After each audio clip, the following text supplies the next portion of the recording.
Hello friends, welcome to Archana's delicious recipes. நம்ம வீடியோவில் இன்றைக்கி என்ன பார்க்க போகிறோன்னா, எல்லாருக்கும் ரொம்ப பிடிச்ச தேங்காய் பருப்பி எப்படி செய்யலான்றதை வாங்க பார்க்கலாம். இந்த தேங்காய் பருப்பி செய்கிறது ரொம்ப சுலபமான மெத்தட் தான். ரொம்ப ஈஸியாகவே செஞ்சு முடிச்சிடலாம். வீடியோக்குள்ளே போகிறதுக்கு முன்னாடி ஃபர்ஸ்ட் டைம் நம்மளோட சேனலை பார்க்குற ஃப்ரெண்ட்ஸாக இருந்தால் மறக்காமல் சப்ஸ்கிரைப் பண்ணிக்கோங்க. பக்கத்தில் உள்ள பெல் ஐக்கானையும் ப்ரெஸ் பண்ணிக்கோங்க. வாங்க வீடியோக்குள்ளே போகலாம். நம்ம இன்றைக்கி தேங்காய் பருப்பி செய்கிறதுக்காக ஃபஸ்ட்டு கடாயை சூடு பண்ணிக்கலாம். கடாயை நல்லா சூடான உடனே அதில் 2 டேபிள் ஸ்பூன் அளவு நெய் சேர்த்துக்கலாம். நெய்க்கு பதில் தேங்காய் எண்ணெய் சேர்த்தா கூட இன்னும் டேஸ்ட்டாக இருக்கும்.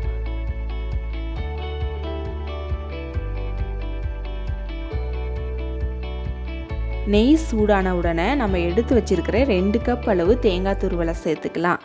சேர்த்துட்டு நெய்யில் இது மாதிரி லைட்டாக 5 நிமிஷம் போல் ஃப்ரை பண்ணி எடுத்துக்கோங்க. இந்த தேங்காவில் உள்ள ஈரப்பதம்லாம் போயிட்டு நமக்கு வறண்டு வரும், அந்த அளவுக்கு நம்ம ஃப்ரை பண்ணி எடுத்துக்கலாம். இன்றைக்கி நம்ம தேங்காய் பருப்பி செய்கிறதுக்காக ஃப்ரெஷ்ஷான தேங்காய் தான் எடுத்திருக்கோம். காஞ்ச தேங்காவில் செஞ்சாலும் இன்னும் ரொம்ப டேஸ்ட்டாக இருக்கும். 1 மாதம் வரைக்கும் வச்சு சாப்பிட்லாம், கெட்டு போகாது, அப்படியே இருக்கும். ஃப்ரெஷ் கோகனட்டில் செஞ்சோம்னா 10லேருந்து 15 நாள் மட்டும்தான் வச்சு சாப்பிட முடியும். அதுக்கு மேலே வச்சுருந்தா கெட்டு போயிடும்.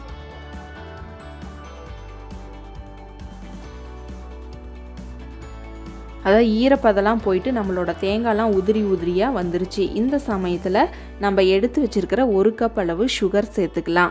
2 கப் தேங்காய் துருவலுக்கு 1 கப் சுகர் கரெக்டாக இருக்கும்.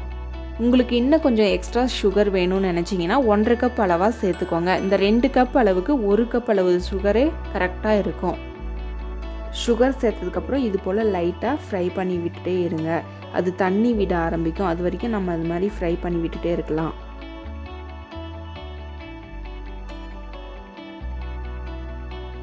சுகர்லாம் லைட்டாக தண்ணி விட ஆரம்பிக்கும். இந்த சமயத்தில் 3லேருந்து 5 டேபிள் ஸ்பூன் அளவு பால் சேர்த்துக்கலாம். காய்ச்சி ஆற வச்ச பாலை தான் நம்ம சேர்த்துருக்குறோம்.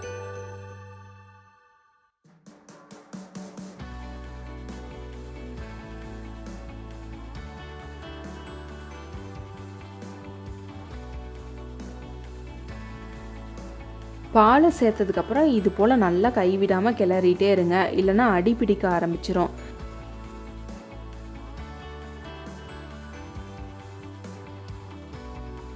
பால்லாம் சுண்டி நம்மளோட தேங்காய் பருப்பியை இது மாதிரி ஃப்ரை பண்ணும் பொழுது பாத்திரத்தில் ஒட்டாமல் இது மாதிரி உருண்டு வரும். இந்த சமயத்தில் நம்ம ஸ்டவ்வை ஆஃப் பண்ணிக்கலாம். தேங்காய் பருப்பியை போட்டு கட் பண்ணுறதுக்காக ஒரு ட்ரே எடுத்துக்கலாம். அதில் கொஞ்சமாக நெய் சேர்த்து இது போல் க்ரீஸ் பண்ணி எடுத்துக்கோங்க.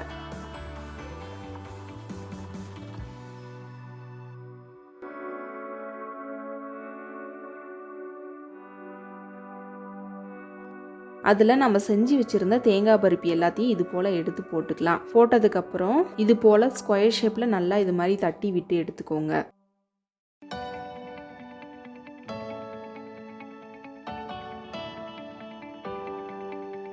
½ an hour போல் இது ஆறட்டும். ஆறுனதுக்கப்புறம் நம்ம கட் பண்ணி எடுத்துக்கலாம்.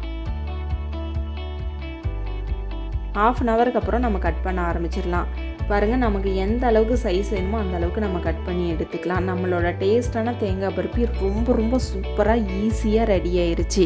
கண்டிப்பாக ட்ரை பண்ணுங்கள். ட்ரை பண்ணிவிட்டு எப்படி இருந்துச்சுன்னு கமெண்ட் பண்ணுங்கள். உங்களுக்கு இந்த தேங்காய் பருப்பி வீடியோ பிடிச்சிருந்தா மறக்காமல் லைக் பண்ணுங்கள், சப்ஸ்கிரைப் பண்ணுங்கள், ஷேர் பண்ணுங்கள்.